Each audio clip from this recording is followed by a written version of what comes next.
Olá, sejam todos muito bem-vindos a mais um encontro Palavra e Reflexão. Nesse ano de 2021, com o tema Nas Pegadas da Unidade. Meu nome é Paulo Roberto e nós estamos hoje aqui reunidos mais uma vez para darmos continuidade àquela nossa conversa, aquele nosso encontro anterior. Se você não assistiu o nosso último vídeo, que foi sobre a angostura, você pode encontrar aqui na descrição do nosso vídeo de hoje o link para esse vídeo anterior. E eu sugiro então que você assista, porque nesse vídeo de hoje nós vamos dar continuidade nessa nossa jornada, nesta nossa caminhada. Nós vamos seguir adiante nessa nossa reflexão. Para aqueles que assistiram, vamos fazer uma recapitulação aqui muito breve. Nós falamos, vocês vão se lembrar, nós falamos sobre o rio Amazonas e os seus afluentes. Ou seja, nós ali usamos elementos da natureza, elementos naturais, para refletirmos, para tratarmos de valores espirituais, de princípios espirituais. Falamos então do rio Amazonas e dos seus centenas de afluentes. Mencionamos dois dos seus mais importantes afluentes, o rio Negro e Solimões. Falamos então do encontro das águas, isso nos remeteu para Amós 3:3. Falamos também sobre a angostura, propriamente dita, que é o trecho mais estreito, mais apertado do rio Amazonas. É onde, inclusive, o rio Amazonas, para ele conseguir passar ali naquele trecho mais estreito, ele precisa se aprofundar. Ele chega a alcançar 143 metros de profundidade ali na sua angostura. E isso nos remeteu a um outro trecho também muito importante, muito conhecido da palavra, Mateus 7:14. E por fim nós falamos sobre a pororoca, sobre o estrondoso destruidor, sobre aquele que tem um som, um barulho, que faz um barulho de muitas águas. E se você assistiu o vídeo e não conseguiu entender aqui esse elemento, a pororoca, a que ele remetia, a quem ele remetia, eu sugiro que você leia Apocalipse 1:15, aí vai ficar mais claro para você, você vai descobrir quem que a pororoca representava naquela nossa narrativa figurada, ok? Bom, então nós vamos avançar hoje nesse mesmo tema, nós vamos progredir um pouco mais. E olha que nós falamos sobre muitos aspectos no vídeo anterior, já se falou, nós falamos muitas coisas, mas nem tudo. Nós não falamos, por exemplo, sobre os sorvedouros no nosso vídeo anterior. Então, por isso que nós vamos tratar desse assunto hoje. Nós vamos então aprofundar um pouquinho mais. E imagino que assim como você não sabia o que era angostura, talvez você não saiba também o que é sorvedouro. Então me acompanhe até o final desse vídeo que você vai entender já já. E eu começo então a nossa reflexão de hoje já citando um dito popular, um provérbio popular aqui para introduzir o nosso tema. E ele diz o seguinte, talvez você conheça: pedra que rola não cria limo. Tá? Eu vou repetir, é um dito popular. Pedra que rola não cria limo. Então, o que esse provérbio, esse dito popular quer nos ensinar? O que ele nos transmite, Ele fala sobre a importância de estarmos sempre em movimento. A importância de estarmos sempre seguindo adiante, sempre em movimento. Uma pedra, então, se ela fica parada no mesmo lugar sempre, ela acaba criando limo em volta de si. Agora, aquela pedra que se movimenta, que de tempos em tempos ela rola, ela gira, o limo não consegue se desenvolver, o limo não se desenvolve. E isso, eu começo com essa introdução para mencionar o seguinte: Jesus, quando esteve ensinando aqui na terra, ensinando os seus discípulos, os seus seguidores, ele sempre falava muito em parábolas. Quando ele citava rios, por exemplo, ele sempre ressaltava rios em movimento, rios que se movimentavam, rios que fluíam. Isso era sempre ressaltado na sua mensagem quando ele falava sobre rios. E isso tem um pouco a ver com esse dito popular que eu falei agora há pouco. Vamos ver então ali o primeiro trecho no qual nós vamos refletir hoje nesse nosso encontro, fica ali em João, no capítulo 4, versículos 13 e 14. É bem interessante. É um trecho, inclusive, vamos dar aqui um contexto, né? Jesus, ele trava uma conversa, ele puxa a conversa com uma mulher, com uma mulher samaritana que está ali num poço, retirando água do poço. Jesus se aproxima, senta ali do lado do poço e puxa a conversa com essa mulher.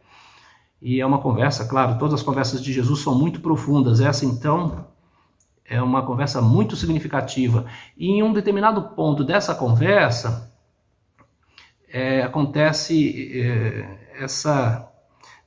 Jesus nos ensina esses princípios sobre rios em movimento. Olha que interessante.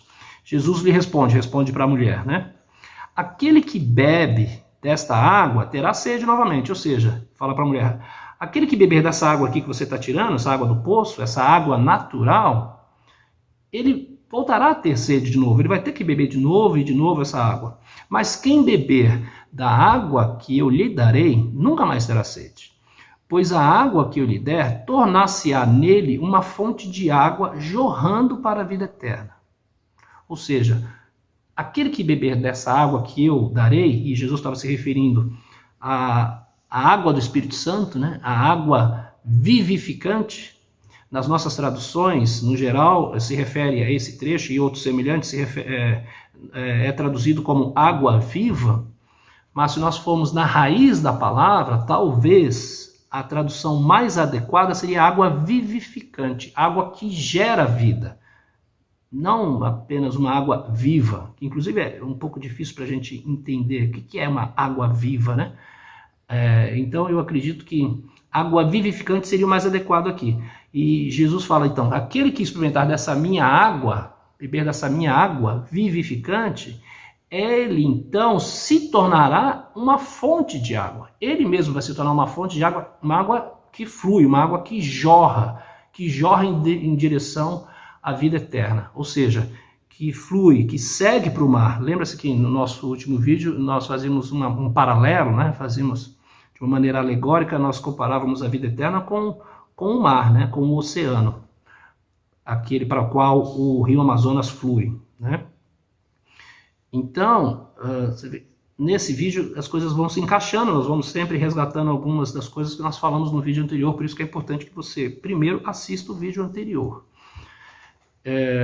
Então fica bem claro, nesse trecho Jesus faz uma distinção, nos mostra a diferença entre a água natural, né, a água deste mundo, a água do mundo, versus a água vivificante, a água que procede de Deus, a água do Espírito Santo.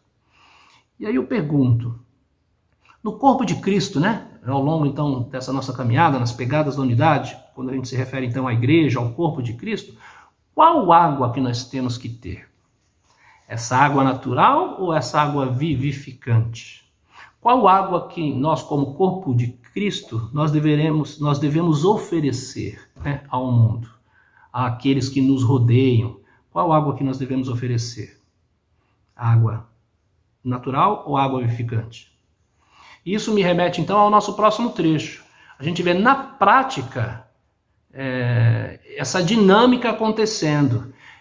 No trecho do livro de Jó, um livro muito conhecido de todos nós, ainda que superficialmente, mas a maior parte de nós já ouviu falar da história de Jó, né? O Jó era um homem muito íntegro, muito temente a Deus, um homem muito reto, e logo no início do livro, ele vai perdendo tudo que ele tem. Ele perde todas as suas propriedades, ele perde o seu gado, ele é um homem muito próximo, mas ele vai perdendo tudo. Ele chega a perder até todos os seus filhos. Então, logo no início, a gente vê um Jó completamente devastado, né? Arruinado. E 3 amigos de Jó se sensibilizam e falam, olha, vamos lá então visitar Jó, né? Vamos consolá-lo. Eles ficam sabendo, as notícias chegam até eles e eles falam, vamos lá. E quando eles chegam até lá, quando eles chegam até Jó, que eles veem com os próprios olhos a situação de Jó, eles ficam mais arrasados ainda. E aqui, então, Jó está travando essa conversa com os seus 3 amigos, e me parece aqui que, na verdade, ele está dando uma bronca neles. Olha só como que a coisa se desenrola. Em Jó 6, de 15 a 21. Jó fala assim: mas eu não pude contar com vocês, meus amigos. Vocês me desapontaram, como um riacho que seca no verão. Primeiro ele está cheio de gelo e de neve, mas depois ele vira água, que vai sumindo no calor, até que no fim o seu leito fica seco e duro. As caravanas se perdem procurando água, avançam pelo deserto e ali morrem. Aquelas caravanas que vêm de Temá e de Sabá procuram esses ribeirões, ou seja, esses rios, né, esses ribeirões, cheias de esperança. Porém, quando chegam, todos ficam desapontados e a sua esperança morre ali. Vocês, aí ele fala isso para os amigos, vocês são como esses ribeirões, vocês veem a minha miséria e ficam com medo. Em outras traduções fala assim: vocês veem o meu medo, ou seja, vocês veem o medo nos meus olhos, né? Que eu estou com medo. E o que acontece? E vocês ficam, então, com pavor. Vocês ficam pior que eu. Então é uma bronca ali, uma dura que Jó está dando nos amigos dele. Fica claro, então, nesse trecho de Jó, que qual é a água, né, que os amigos ali ofereceram para Jó? O que vocês acham? Foi a água natural ou foi a água vivificante? E olha que interessante, logo no início desse trecho que nós lemos, fala assim, né, que é um riacho que seca no verão, porque à medida que vai subindo o calor, então o leito desse riacho, ele fica seco e duro. Ou seja, e na nossa vida, quando as coisas vão esquentando, quando a temperatura vai subindo, as coisas vão ficando mais difíceis, as coisas vão ficando cada vez mais complexas, mais turbulentas, o que acontece com o nosso rio, com o nosso afluente? Ele vai secando, secando até que ele fica seco e duro, como nessa imagem que nós vimos agora há pouco? Ou será que não? Ele continua fluindo, a água continua fluindo, ele continua um rio caudaloso, ele continua indo para o mar. Se isso acontece conosco também, e pode ser que isso esteja acontecendo conosco, significa o quê? Significa que nós não estamos ligados à fonte. Que talvez nós não somos, então, um afluente, como a gente imagina, porque nós estamos secando, nós estamos ficando com um leito seco e duro. Então, nós talvez não estejamos ligados à fonte. E se nós não somos um afluente, não somos um rio, então nós somos o quê? Somos um lago, talvez.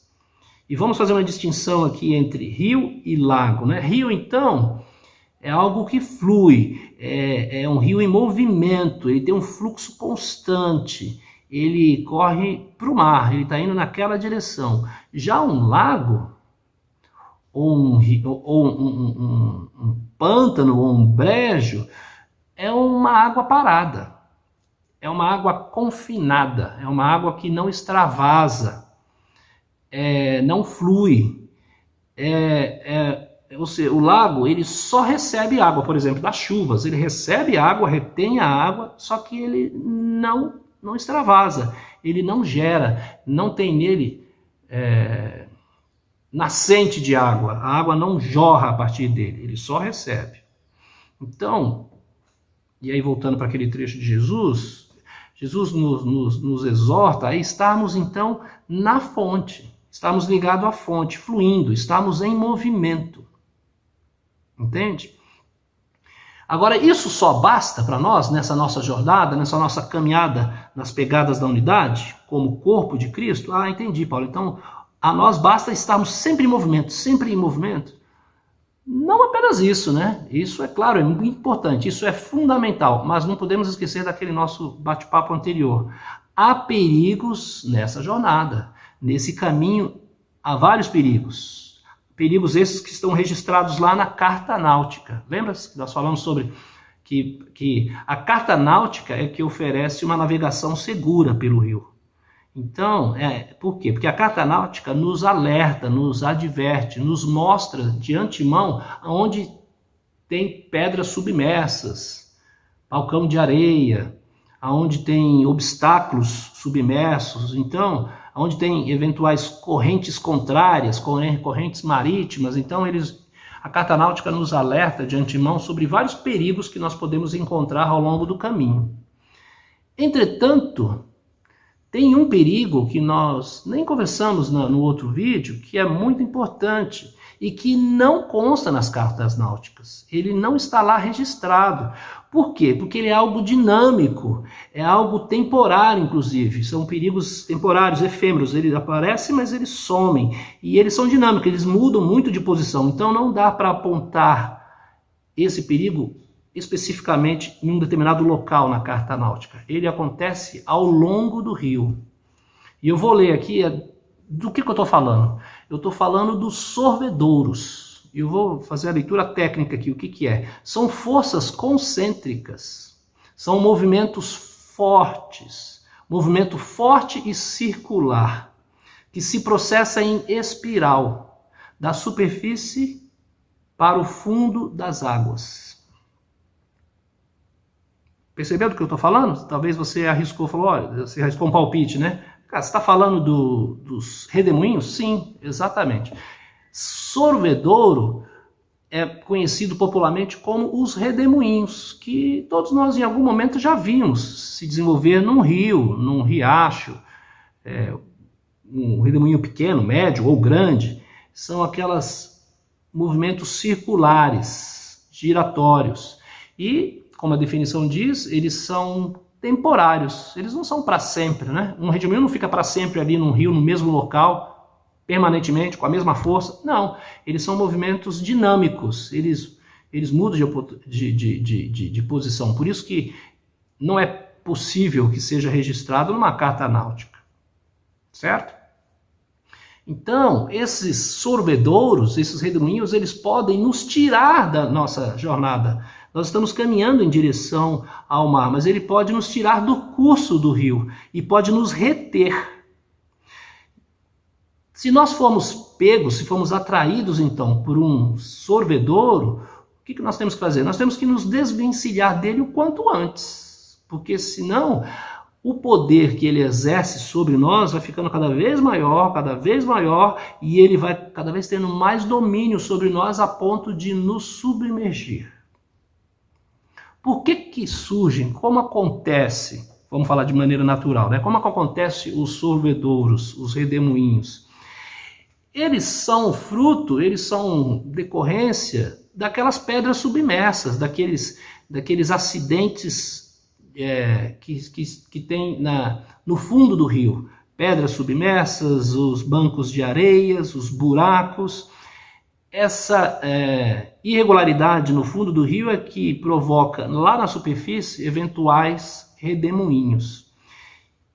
Eles acontecem geralmente mais próximos da margem do rio, olha que interessante, porque também na margem do rio também tem os seus acidentes, né, na margem, que favorecem, que propiciam a eventual surgimento de redemoinhos.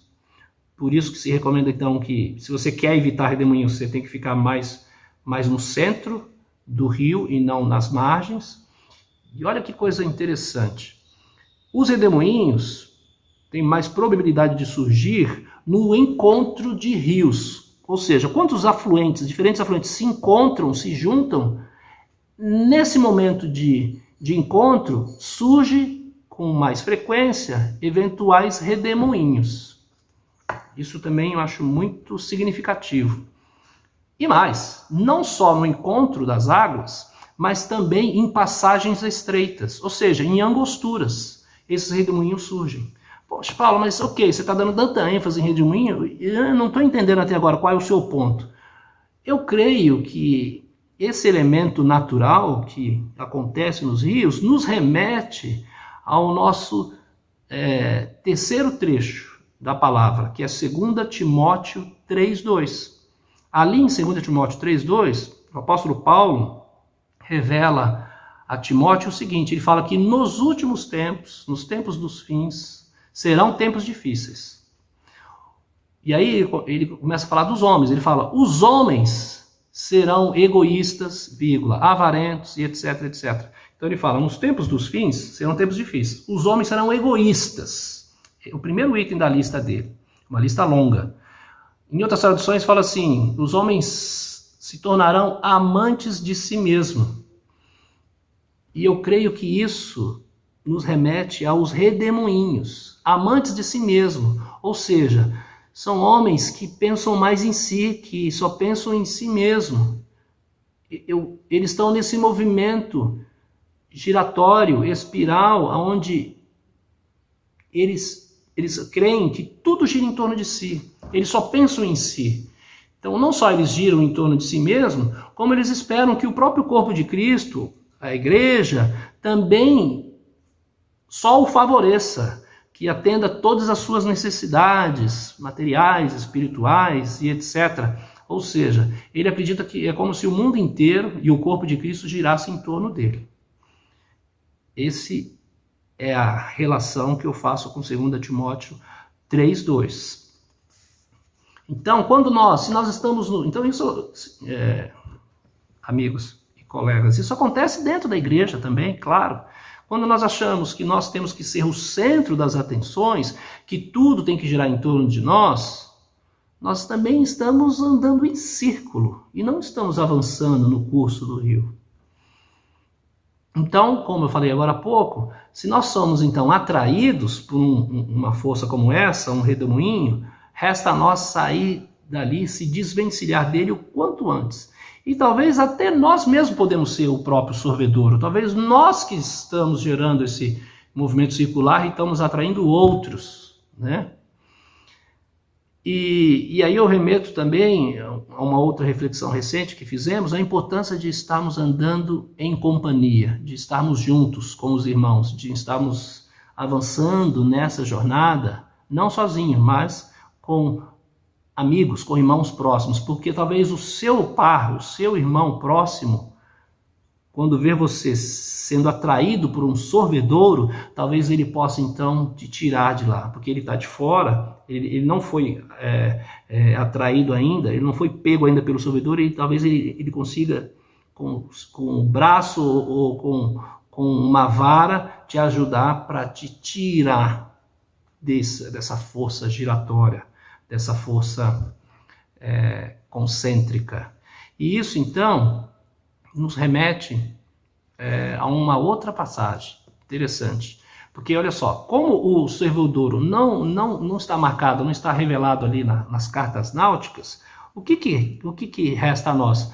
Seguimos nessa jornada de maneira atenta, observando com muito cuidado por onde nós estamos avançando, para não sermos pegos de surpresa. Então nós temos que estar atentos, estarmos alerta, prestando atenção no curso desse rio no qual nós estamos avançando.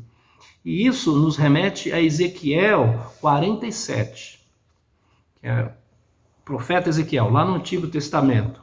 Nesse trecho do livro de Ezequiel, que é uma parte final de uma visão que Ezequiel está tendo. Ezequiel desde o capítulo 40, é uma visão longa, com bastante detalhes. Ali no capítulo 40, ele começa então a ter uma visão. Ele está acompanhado de um anjo, e o anjo vai explicando em detalhes tudo o que ele está vendo. Vai explicando as medidas, o porquê das coisas. E, claro, não vou ler esse trecho todo, nós vamos nos ater ali no início do capítulo 43. Agora, quando essa visão começa, o anjo fala assim para Ezequiel: Ezequiel, olha bem o que você vai ver. Escuta com muito cuidado. E você presta muita atenção. E depois você conta tudo o que você vai ver. Depois você conta, você passa adiante. Então, ou seja, ele exorta Ezequiel a estar bem atento. Então, eu vou ler aqui, é um trecho longo de 47, eu vou ler aqui rapidamente só alguns trechos. Na verdade, agora nos primeiros versículos eu vou fazer um resumo, né? Eles estão então dentro do templo, Ezequiel está dentro do templo com o anjo, e ali do ponto onde eles estão, bem próximo do altar, eles veem que tem um riacho saindo debaixo do altar e seguindo adiante. Então o anjo fala: olha, Ezequiel, vamos sair, vamos dar a volta no templo e vamos ver esse riacho ali de fora, para eles terem uma visão mais apurada. E eles fazem isso, e nesse trecho é explicado em detalhes, E eles vão então dar uma volta e ficam de frente para o templo e vêem então o riacho saindo.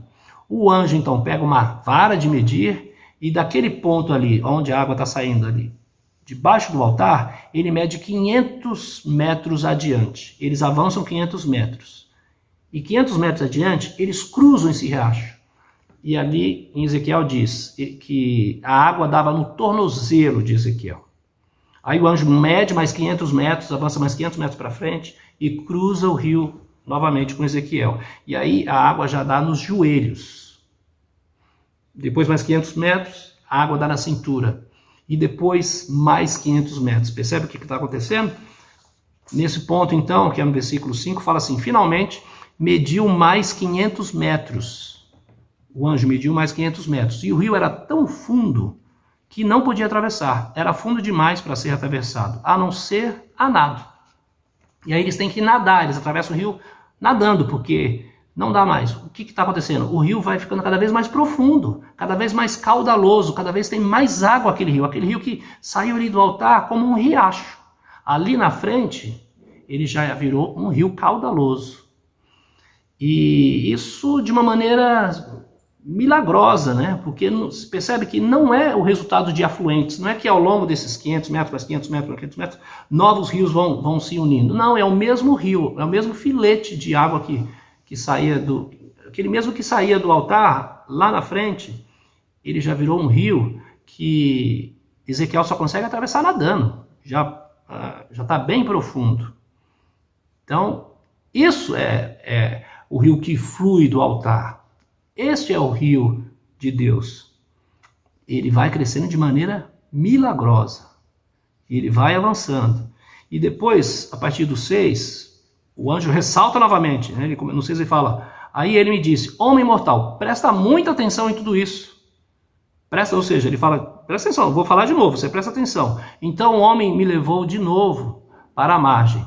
Quando cheguei lá, vi que havia muitas árvores dos dois lados. Então ele me disse, essa água corre para o leste e desce até o rio Jordão e até o Mar Morto. Quando entra nesse mar, ele faz com que a água salgada do mar vire água doce. Em todo lugar por onde esse rio passar, haverá todo tipo de animais e de peixes. O rio fará com que as águas do Mar Morto fiquem boas e ele trará vida por onde passar. Desde a fonte de Gedi até Eglaim haverá pescadores na praia do mar, e ali eles estenderão suas redes para secarem. Haverá ali muitos peixes, muitas espécies de peixes, como no mar Mediterrâneo. Então ele fala aqui do Mar Morto. Vocês estão vendo aí uma imagem. Vocês sabem que o Mar Morto é o mar mais salgado que existe no mundo. Ou seja, e o Mar Morto, na verdade, ele é um lago, é o lago mais salgado que existe. E aqui, esse rio que sai do altar, ele também vai em direção ao mar, e ele encontra o Mar Morto, só que acontece um milagre aqui. Ele transforma esse lago, que é o lago mais salgado do mundo, em um lago de água doce. Ou seja, ele transforma um Mar Morto em mar vivo. E tem algo muito importante que eu não falei, não deu tempo de falar no vídeo anterior, sobre o rio Amazonas. Vocês sabiam que quando o rio Amazonas desemboca no mar, ele transforma a água do mar em água doce?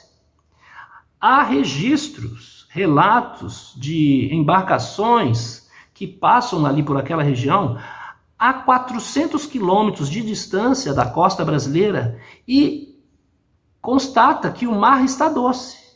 Ou seja, aquela grande embarcação está atravessando ali aquela região, navegando por um mar de água doce. A água não é mais salgada. É uma pluma de água doce gigantesca que o rio Amazonas causa quando ele desemboca no mar. Isso é real, isso acontece. E eu acho que, para mim, fica bem claro, é exatamente aqui o que acontece nessa visão que Ezequiel está vendo em relação a esse rio que sai do altar de Deus. E ele avança no 11, né? Ele fala... e aqui também ele diz sobre as árvores, né? Que tem árvores de todos os tipos nos dois lados do rio, e também tem peixes. E aí ele avança e fala o seguinte: mas nos brejos e nos charcos a água não ficará boa. Essa água servirá para a produção de sal. Nas duas margens do rio crescerão árvores frutíferas de todo tipo, as suas folhas nunca murcharão, e as árvores nunca deixarão de dar frutas.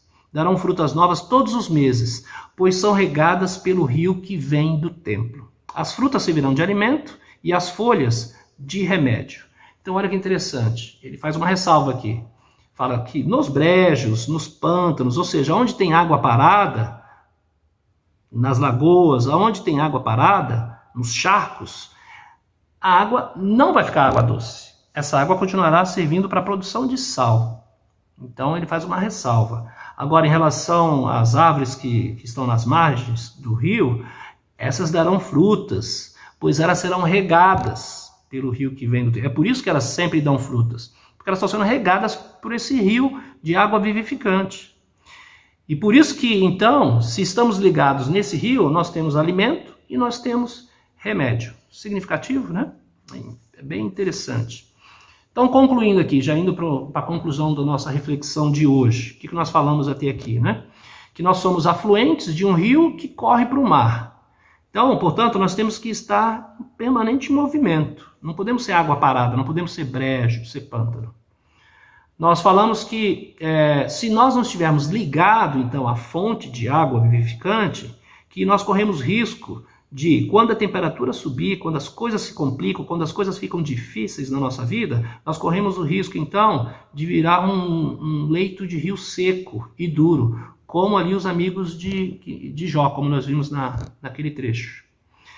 Nós vimos também que mesmo em movimento, que isso é importante, é fundamental, nós estamos em movimento, isso é uma situação necessária para o corpo de Cristo, que mesmo assim ainda há perigos no caminho, ainda há perigos nesse percurso, nessa jornada. Existem as pedras submersas, os balcões de areia, as correntezas contrárias e existe também os sorvedouros, os redemoinhos.